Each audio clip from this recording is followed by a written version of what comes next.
आपकी भरपूर तालियों के साथ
आइए हम सब अपने हाथों को भाई की तरफ बढ़ाएंगे और इनके लिए हम दुआ करने वाले होंगे।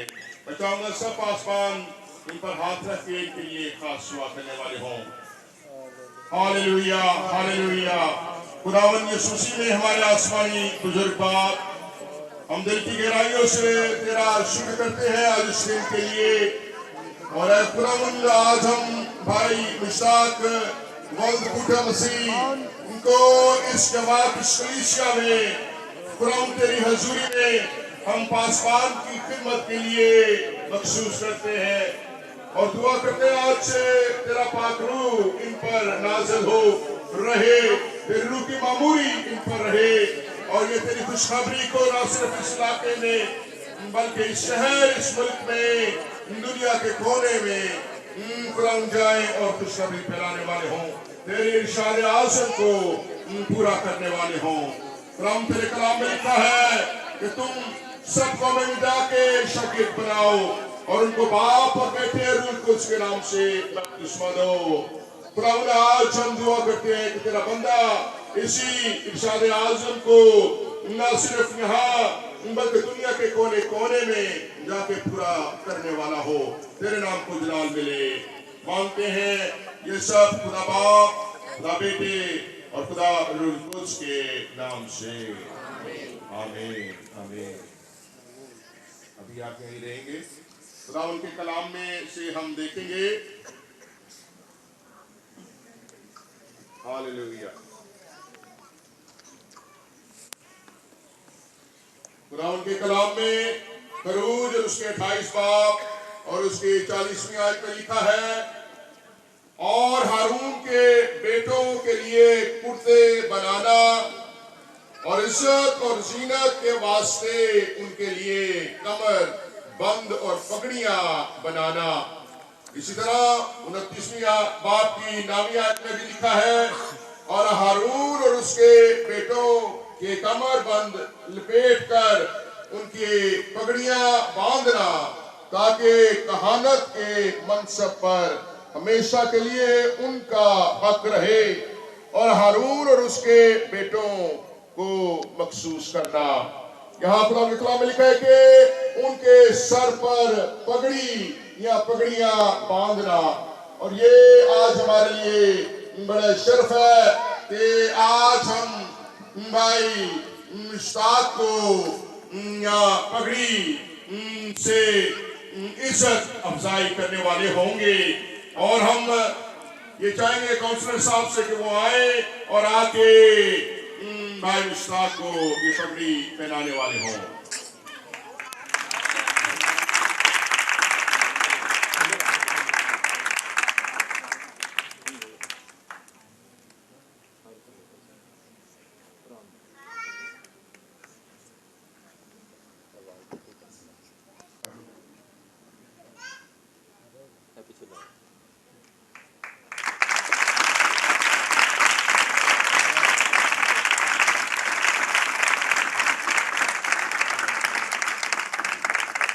खुदावन यीशु मसीह के अख्तियार में जो खुदावन ने दिया है, आज मैं भाई मुश्ताक को पासबान की खिदमत के लिए मखसूस करता हूँ।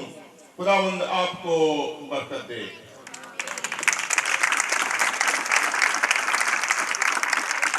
आज से आप भाई को भाई मुश्ताक नहीं बल्कि पास्टर मुश्ताक के लक़ब से पुकारेंगे। सबको ये समझ आई जी? और भाई के लिए जोरदार तालियां बजाएं।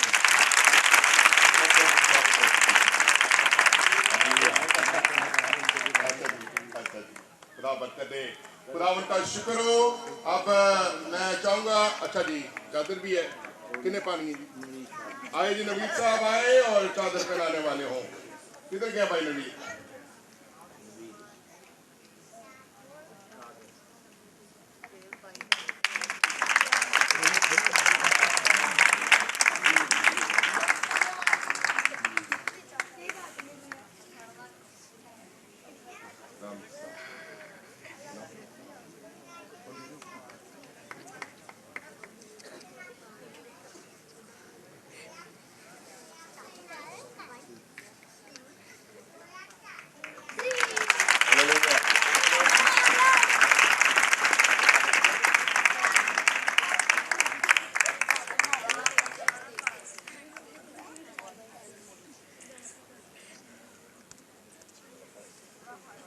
थैंक यू, बहुत बहुत शुक्रिया। आप सबने आज देखा भाई मुश्ताक को पगड़ी पहनाई गई है और अजरक भी पहनाई गई है। बस वो अब मेरी ये ख्वाहिश है कि एक दिन इन्होंने मैं टाई तो सूट भी पवा रहा उधर भी कटी आ जाए। खुदा इनको बहुत बरकत दे और हमारी दुआएं, हमारी मोहब्बत सदा इनके साथ हैं और हम ये दुआ गुज़ीर है कि खुदा उन्हें अपनी खिदमत के लिए इस्तेमाल करने वाले हैं। अभी ठहर जाए, सबको मौका मिलेगा। बहुत टाइम है, कोई जल्दी नहीं। सब अपने अपने दिल की मुरादें, खुशियाँ आज पूरी करने वाले होंगे। तो मेरी तरफ से भाई मुश्ताक को, उनके ख़ानदान को बहुत बहुत मुबारक हो। आपके सामने हमारे प्यारे भाई पास्टर मुश्ताक मसीह, इनके लिए जोरदार तालियां बजाएंगे।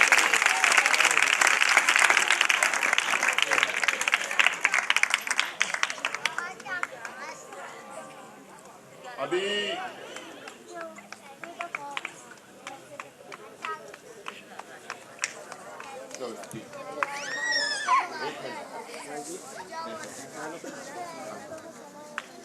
अभी हाजरा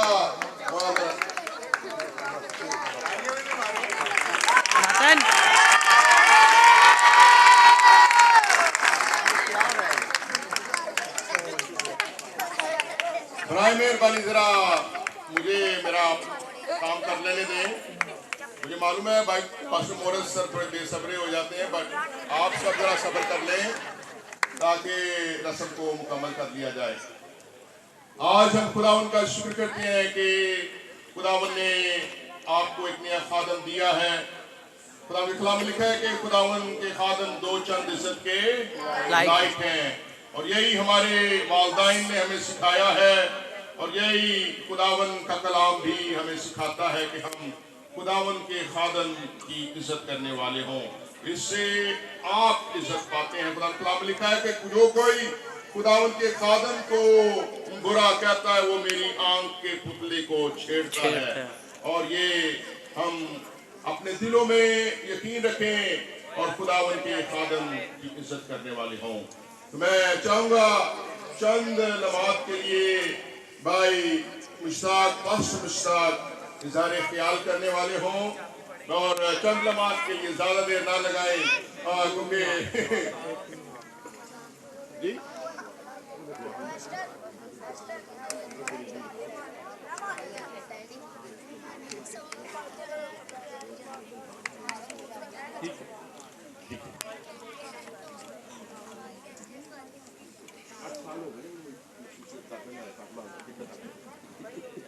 अच्छा जी, अब भाई मुश्ताक के लिए हम जोरदार तालियां बजाएं।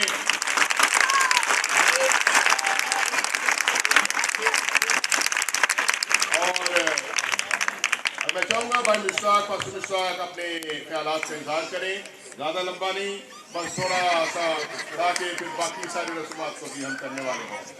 खुदा मुझे आपको बरकत दे। आपको भी बरकत दे।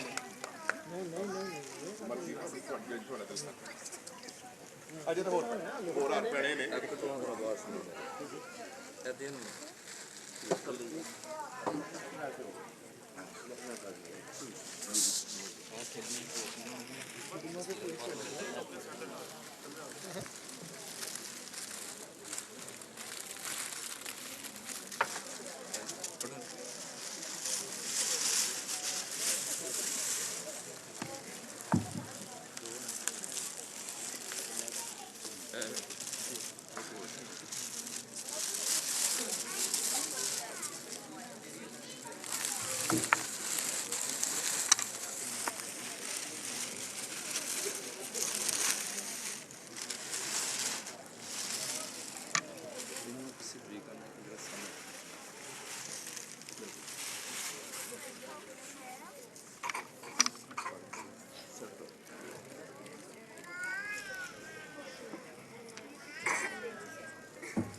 नहीं ये वो कह रहे नहीं नाल रख दो।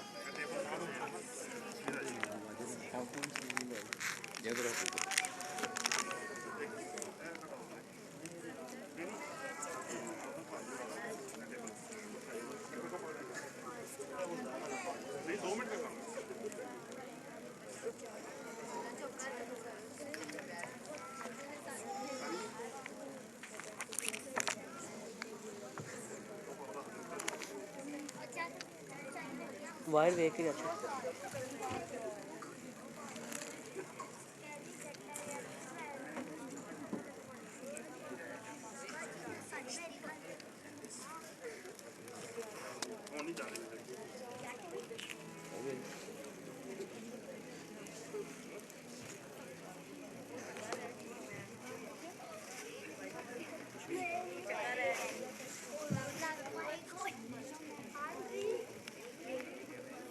सबसे पहली बात, इस जमीन का भूसा लेना मेरे लिए अशद जरूरी। आप सबकी दुआओं के वसीले से इस जगह के लिए इंतहाबी निशान बहुत कदीम वाक़या से रुनमा हुआ। आज सब इस जगह पर जमा है। दूसरी बात, इस पुलपट का भूसा लेना मेरे लिए आप सबके रूबरू नहायत ही अजीम और उम्मीदगी के साथ अव्वल दर्जे पर कि खुदा उन इंसानों के, उन इश्काश के फोटो को किस तरह छूता है और पार करता है ताकि वो उसके मज़हब को छूने वाले। सो आपकी दुआओं के वसीले मैं अपने होंठ इस मज़हब पर तराश करता हूँ।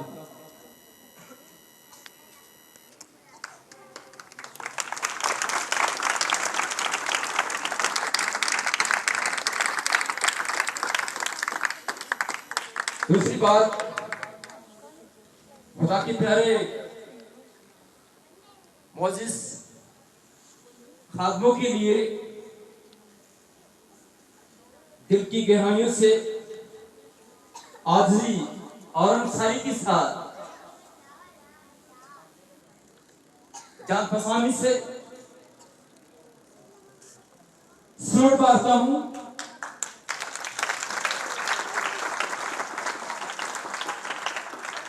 जब तक दुनिया कायम है ये क़यामत कायम रही और खुदा के जलाल में बढ़े और फले और फूले।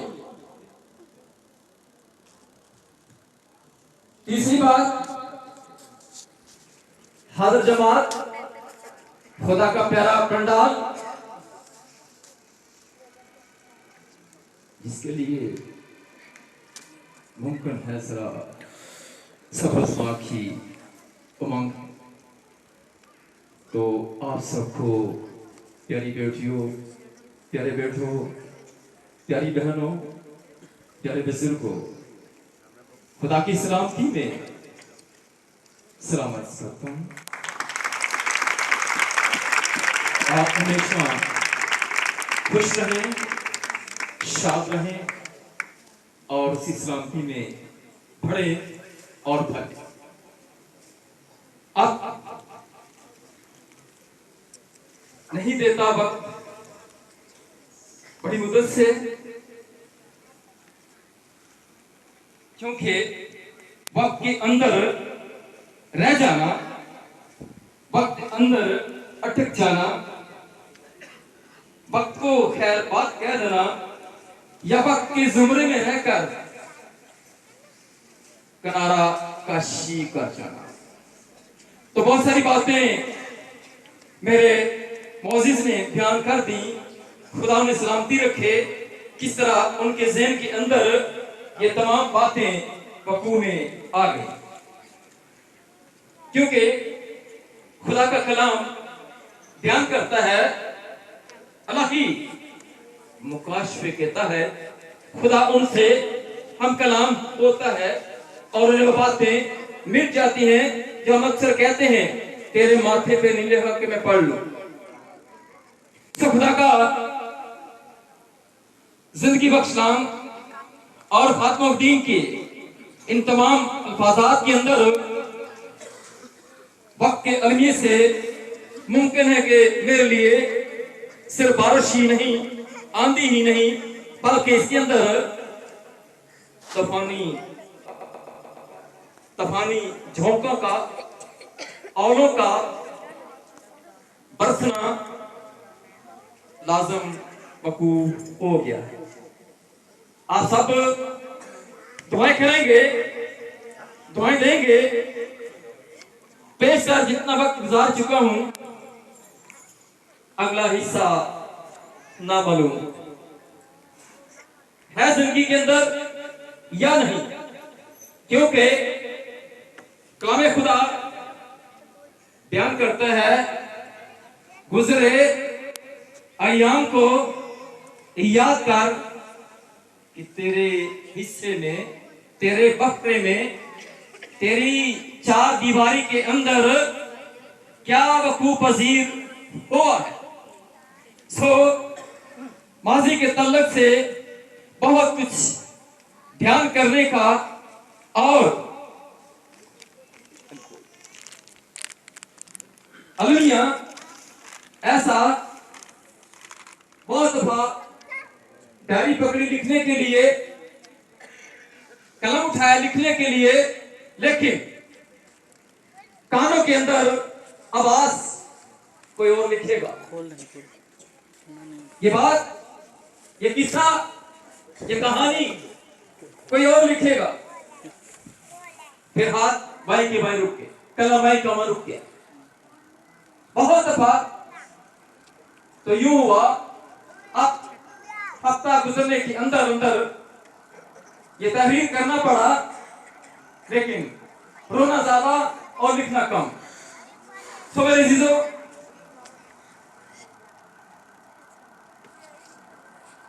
22 तारीख 12वां महीना सन 1976, याद रहे, 22 तारीख 12वां महीना सन 1976, जब मेरी जिंदगी के अंदर ये बलोला पैदा होना शुरू हुआ, और उस वक्त से लेकर 3 दिन का अलमिया पेश आया। 22, 23, 24, 25 के अयाम के अंदर अंदर इस तरह हुआ जैसे मशरक की तरफ, मगरब की तरफ, शिमाल की तरफ, जनूब की तरफ, चारों अतराफ से तीरों का झोंका जिंदगी के अंदर रोनमा होना शुरू हो गया। और बाहर नहीं गिरा, ये खुदा की बड़ी अहम शर्त कि घर आकर मैं चरपाई के ऊपर गिरा हूं, मुमकिन है रास्ते में गिरता, उठा लेता या ना उठाता। घर आके गिरा हूं, आपको उठाने वाला, चरपाई बिछा दी, लेट के इंतजार करते करते 23, 24, 25 का समय गुजर गया। 2 लोग 3 लोगों का मेरे वालिद के साथ बैठना उठना जिस्तजू हुआ करती थी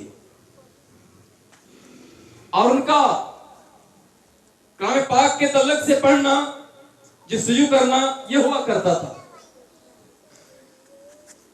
आज वो यहां मौजूद नहीं, दुनिया से कूच कर चुके हैं। एक का नाम नवाब मसीह, एक का नाम रोशन मसीह, उनकी बाकी औलाद मौजूद है मेरे ज़ेरे साया, मेरे पास, मेरी मौजूदगी में। उनके अयाम के अंदर जब वो पढ़ते थे, बातें करते, तो परनाला किसी तरह से कानों के अंदर दसना शुरू हो गया।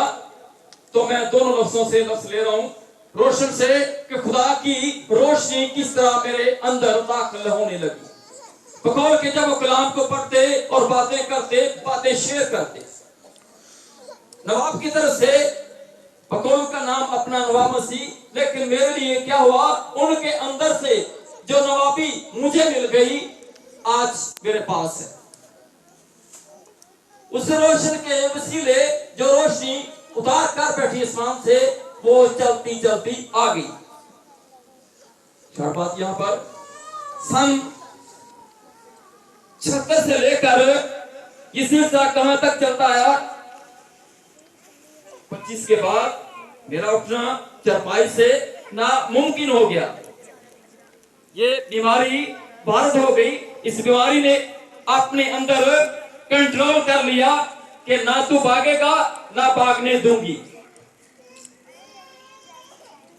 सिलसिला चलता रहा, बड़ा खुशी से यूं हुआ कि जैसे किसी अफवाज की समरीन समुद्र के अंदर उतर गई है किसी को तबाह करने के लिए। गैबाना अब हर पर मेरे घर का, मेरे बाहर का, मेरे इलाके का, मेरे इस बड़े घर का 4 बार इतने बच्चे मेरे दरवाजे के आगे बैठते, तो उनसे पूछा जाता कहां थे आप, तो कहते थे उस वक्त ये लफ्ज़ था बच्चों के मुंह पर, आज दरवाजे के बैठे क्यों है, क्या हाल होगा। उस बच्चे को पता था कि मेरा हाल की पता नहीं, जे रात कट गया थे सिर कैसा, जे रात ना निकली ते सवेरे एडे बच्चे की लमे वो क्या रहेगा। समझो यहां पर आप बखूबी इस बात को अपने अंदर उतार लेंगे। सन 76 से थोड़ा सा 1 साल पीछे जाता हूं। सन 75 में चौथा महीना मेरे लिए पंजाब का मौसम बुजुर्गों की रिवायत के मुताबिक था गुलाबी मौसम, तो मुझे बड़ा पसंद।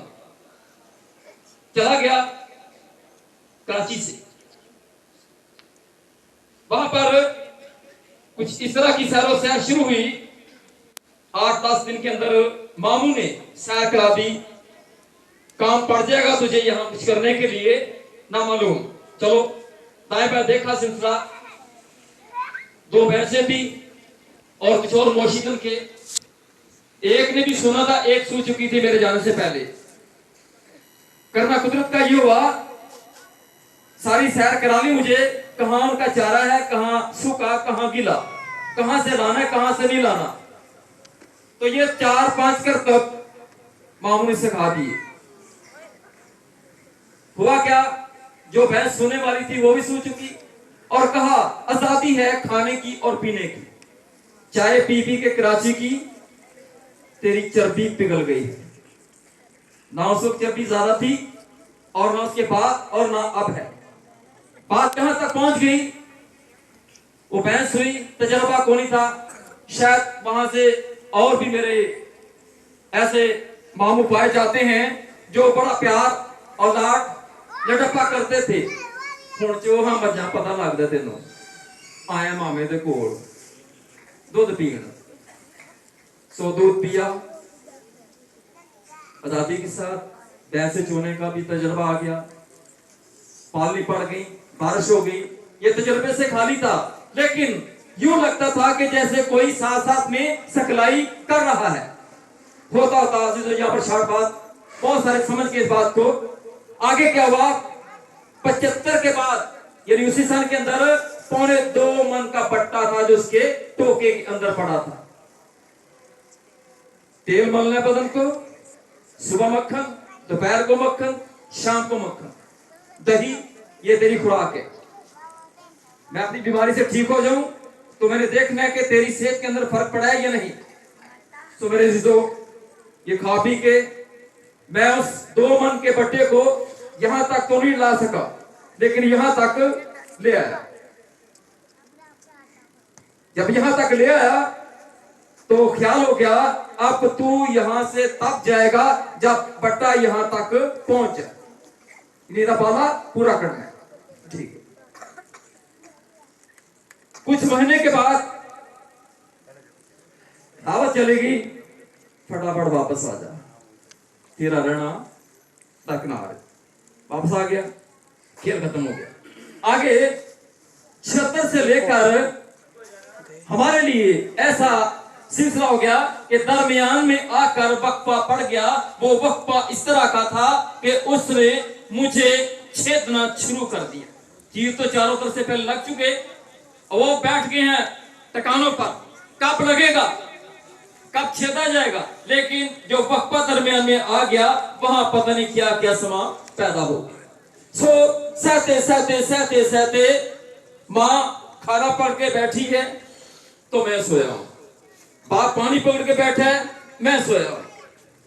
किस तरह का सोया हूं, ना जागते हुए में और ना सोते हुए में। यहां पर भी शार्ट समझ ले, ठीक है।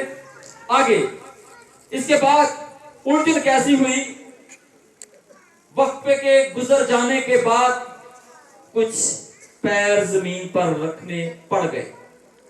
हालत कुछ नहीं है, लेकिन क्या है, इन तमाम अयाम के अंदर बाइबल मुकद्दस का पढ़ना मेरे लिए यूं हुआ कि जैसे आसमान से खजाना उतर आया और साथ बैठ के कोई पढ़ा रहा है, इसको पढ़, इसको पढ़, ये क्या है। वहां पर आगे मेरे अबाउजात मुश्किल पड़ गई। आप सब बात को ले बैठे हैं, शुक्रिया। आगे इस वक्फे के बाद क्या हुआ, रमा दमा मेरे मकान के जहां पर अब एक दुकान है बहुत बड़ी, उस वक्त दुकान नहीं थी, रियाज थी, और उनके अंदर रहने वाले मेरे अजीज यहां बैठे हैं, चाहूंगा कि सामने आ जाएं ताकि इंशाअल्लाह इस तरह का बहुत ज्यादा हिस्ट्री नहीं तो कम दास्तान से ये वाकिफ। और खाना मेरे लिए पता नहीं कि आसमान से लिख दिया क्या, फिक्र ना करना कहां कहां से आएगा। जो खाना चाहे, जो पीना चाहे वो मिलेगा, सोना कहे तो सोना मिलेगा खाने के लिए, चांदी कहेगा चांदी मिलेगी। लेकिन इन तमाम लवाजमात के इवज ये जो सोना उतर गया जिंदगी के अंदर, इसने कहा नहीं, अब इनसे मुंह मोड़ना पड़ जाएगा। पशीदगी में जाता रहा, शुक्रिया। इनकी वालदा अब भी आते हैं उस वक्त ही, तो उन्हें ख्वाब आया, हाँ जी मेनू ख्वाब एक आया कि तू चोगा पाया फादर वाला बड़ी बड़ी जगह जिसे इबादत कराते हैं। मैं ठीक है मां जी, इनके बनोई मेरे भाई यूसुफ गौरी वो सेंट्रल चर्च में क्या करने गए? ट्रेनिंग के लिए। ऑफर हो गई, पाजी चलो तुसी। लेकिन मुझे ये था कि ये ट्रेनिंग मेरी शुरू हो चुकी है, लिहाजा नहीं।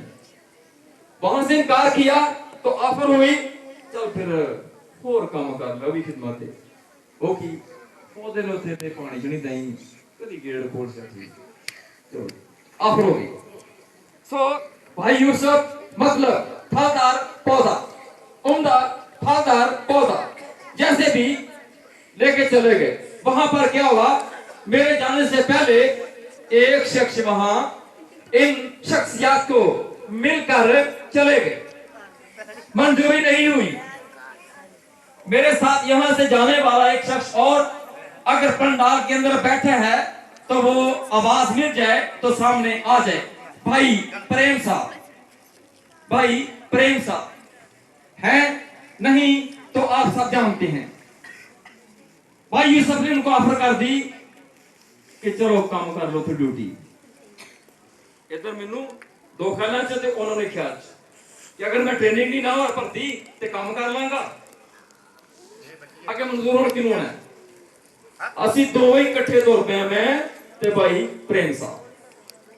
वहां पहुंचे तो क्या हुआ, एक दिन पहले यूं है कि जगह कैसी है ना मालूम, लेकिन मैं गेट के ऊपर से जा रहा हूं, ठक दूसरे दिन ये बुलावा आ गया, हम दोनों जा रहे हैं। उस वक्त तो गेट के ऊपर से गया, अब गेट के दरमियान से नीचे से जो रास्ता है इंसानी फरिश्ते में जाने का, चले गए सीधे। मेरा ख्याल है कि याद में आ रहा है, दिन हफ्ते का था और इबादत हो रही थी। पास जबान के लिए पैगाम पहुंच गया, कमरे में ले गए तो वहां पर हमारा इम्तिहान यानी इंटरव्यू हो गया।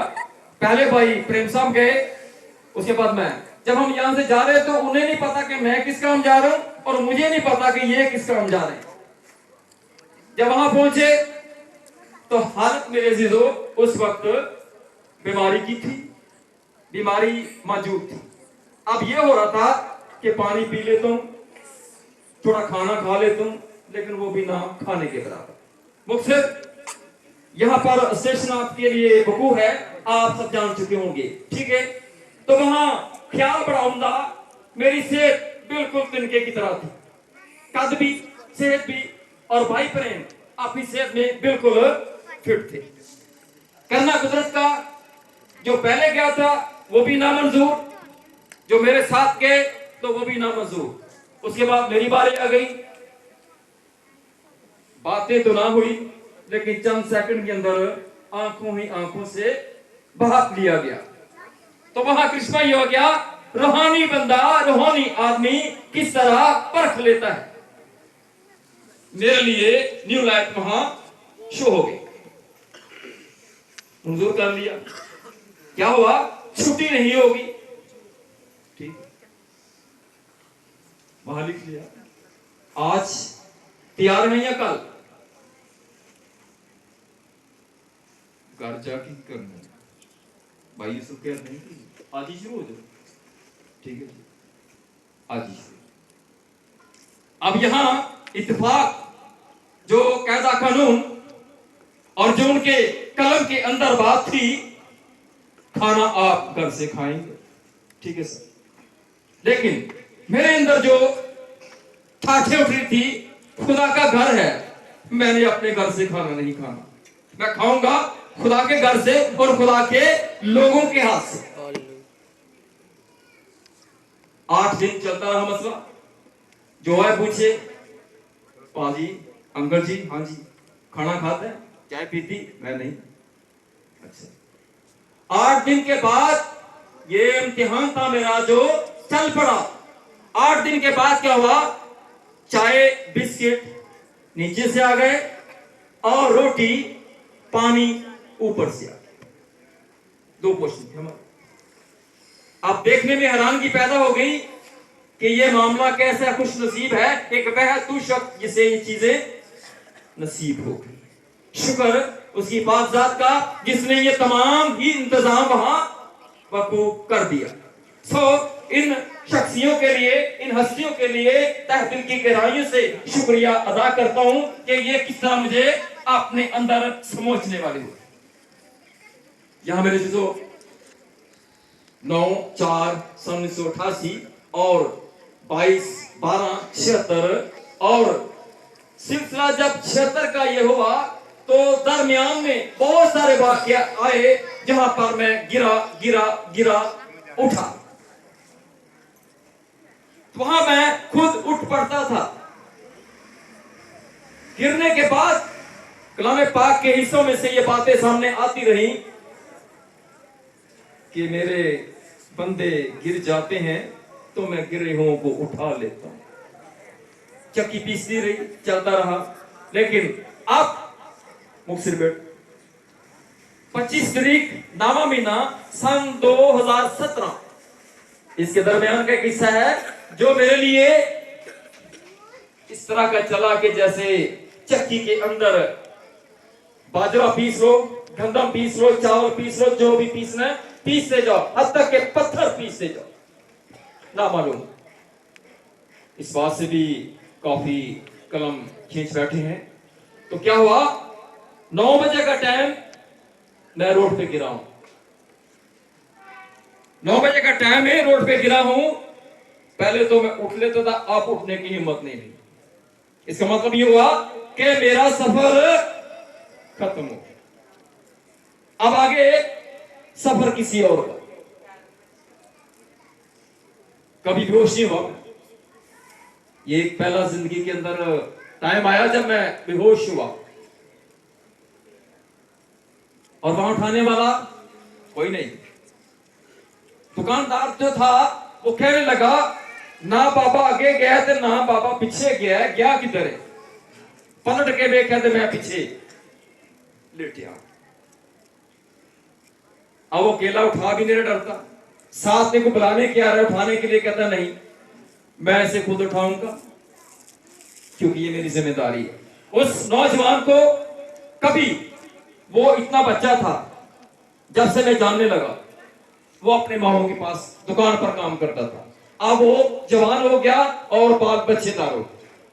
तो देखा कि ये बाबा कब से हमारी शक्ल देखता हुआ है। आज गिरे मैंने देखा इसे, तो मेरे बगैर इसे कोई उठा नहीं। अब कहां लेके जाऊं पता नहीं, कहां से आता है कहां जाता है, इतना पता है कि इस तरफ से आता है और आगे चला जाए। मेरी जेब के अंदर मोबाइल था, उसने निकाला, कोई पता नहीं मनाना किसको नंबर है। इत्तेफाक ऐसा हुआ, नंबर ऐसा लग गया कि उस शख्स को कि वो जो देखते सुनते ही कहे कि कोई ऐसी चीज उड़ा के ले जाए तो बेहतर है। उसके अलावा किसी और का नंबर मिलता, मुमकिन है कि वहां ढूंढते ढूंढते 2 घंटे लग जाते। जैसे मेरे जिस बंदे को फोन मिला तो मुखातिब हुआ कि नंबर पहचानता है? उसने कहा पहचानता हूं। हुआ क्या है? हुआ कुछ नहीं, 5 नंबर में मुदाबाद में आप 10 मिनट के अंदर आ जाएं। ये नहीं पूछा कि तू कहां है, कहां से आएगा। मेरे जीजो, मेरा मौजिज, मेरा बदन किस तरह भागा है, किस तरह नहीं भागा, यूं लगा कि उसके अपने तीवर बदन के बदल गए। जब उठाया तो मुझे होश में लाए। मेरा परना उतरा हुआ था क्योंकि बाहर में अपना परना नहीं उतारता, चाहे 24 घंटे बाहर रहूं, 2 दिन बाहर रहूं, तो उसकी उतारनी मजबूरी हो गई। खून मेरा बहकर जमीन पर गिर रहा था, बंद नहीं हो रहा था। सेहत मेरी नहायत कमजोर और ज़हीफ, पिसर मुर्दगी की हालत में, परेशान, कितना खून कहां से आ रहा है। परना मेरा सारा गिला हो गया। आखिर चादर थी वो ली, आधा पल्लू इसका गीला हो गया। फिर उसने हाथ रख कर दबा दिया इसको। मोबाइल में गला नंबर मिलाया, बंदा पहुंच गया, उठाया, ये देखो हाल इसका। अब वहां बाहर से बैठे, परना बांधा, तो किन किन बातों के अंदर परेशान हुआ, क्योंकि जब ऐसे आप किसी बंदे की देखते हैं तो मुश्किल हो जाता है। तो मेरे जिलो अब कहने लगा मेरा मौजिज कि हम वापस चले हॉस्पिटल में। मैं नहीं, हॉस्पिटल नहीं जाना, पहले मैंने अपने बड़े घर जाना है, वहां से मिलकर फिर वापस आएंगे। वहां गए तो मेरे मौजिज ने कैमरे में से देख लिया कि बाहर गड़बड़ हो गई। आए, देखा तो परना खून से लथपथ और नहायत उदासी। उन्होंने नंबर दिया कि इसको फौरन ले जाओ हॉस्पिटल। वहां नाम बताया किस नाम से आपको कोई मिलेगा और उनसे मुखातिब हो जाना। समझ लो, इन तमाम ट्रीटमेंट के अंदर सिलसिला क्या चलता है कि 25 का नंबर जो मेरे लिए आ गया, उस वक्त मैं गिरा था, तो गिरते गिरते अब राउंड कैसे आया जिंदगी के अंदर, अब मैं अपने आप को संभाल नहीं पाया। तो मालूम हो गया कि मेरा सफर खत्म हो गया। अब सफर के आगे क्या है? उसका नाम मुश्ताक था और उठाने वाले मौजिज का नाम हनीफ, जिसे हम हनीफ डीकन के नाम से और हनीफ अपने रिश्ते के नाते से मामू के लक़ब में मैं पुकारता हूं, और हैं भी। तो इन्होंने रहनुमाई की, इस तरह की रहनुमाई की। फिर दरमियान में जो रहनुमाई आ गई, पास्टर सैमुअल जॉर्ज इस बात के लिए कि फौरन बर्दाश्त से बाहर हुआ, ले जाए हॉस्पिटल में, नंबर दे दिया, इस बंदे के पास पहुंच जाना। मुख्तलिफ बातें मेरे जीजो ये हो गई, क्योंकि ये खुल चुकी है बात। अब ये बात नहीं रुक सकती, तो क्या आएगा खुदा बड़े बड़े काम कर। जरा दो बोल मारो जरा, कितने गए मेरे क्वायर वाले, लाओ जरा रिदम ला जरा। हाँ जी लाओ, हाँ जरा, कोई गल नहीं आना था।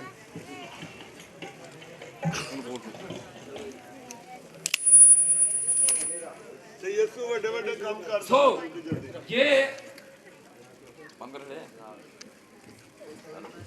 इसको ऑन कर यार।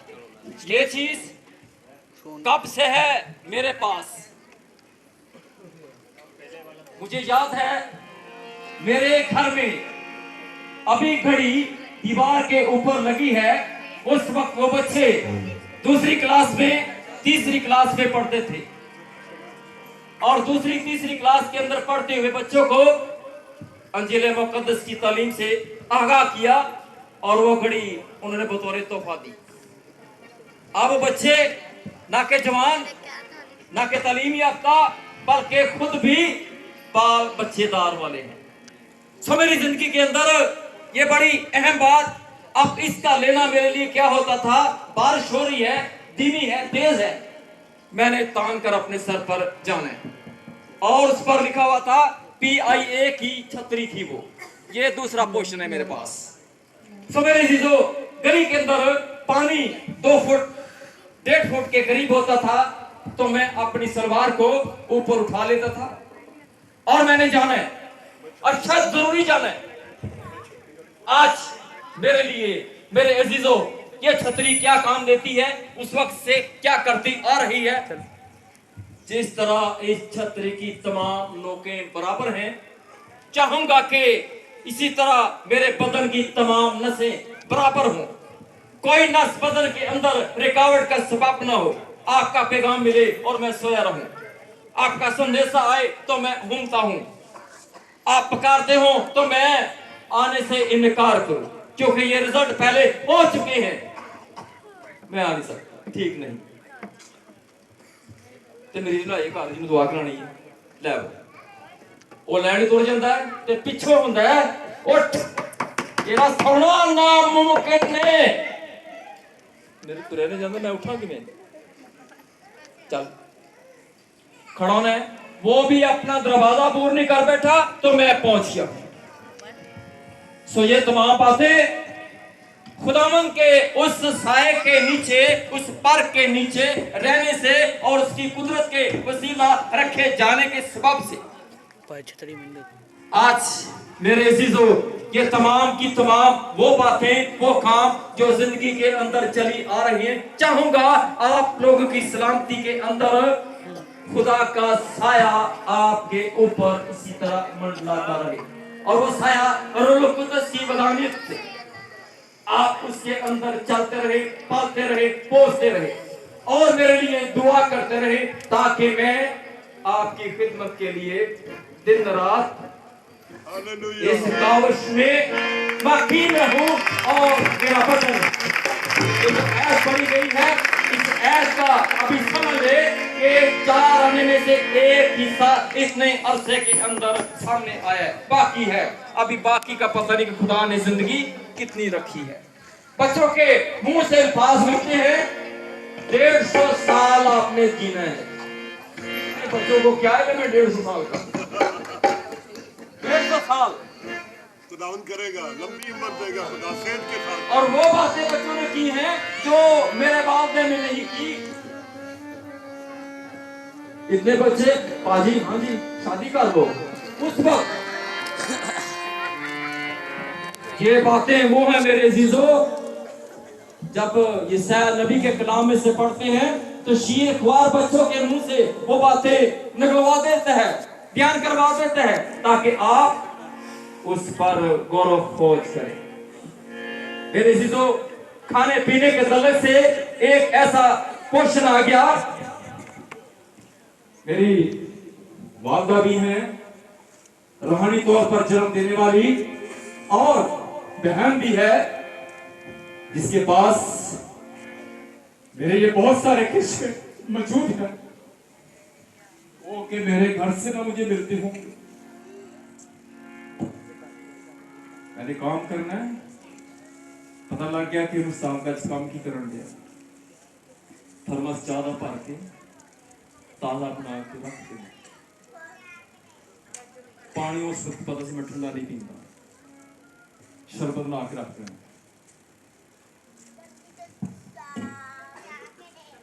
काम भी करते रहे, चाय भी पीते रहे, अंदर का हाथ किस तरह चलती कोई इस मोजिस के लिए इन्हीं को उमंग कोई फिक्र नहीं। वक्त आ गया इन्हों की अपनी जिंदगी देखो जब पार पे आ गया,